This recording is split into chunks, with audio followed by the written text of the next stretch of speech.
मित्र एक कवि कहवे कि इस संसार में जीवन कहीं है और मरण कहीं है।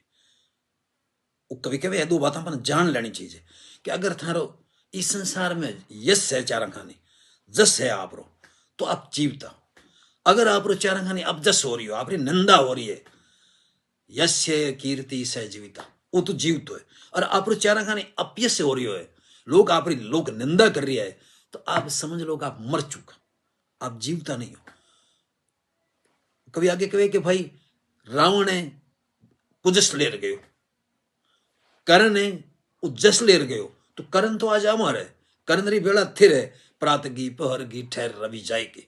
तो कवि कहवे जस जीवन अप जस मरण, कर देखो सह कोई। अरे कहा लंकपत ले गयो, कहा करण गयो खोए, कि कर्ण अठ कहीं गमा गयो और लंकापति कहीं ले गयो, लेकिन जस जीवन है अब जस मरण।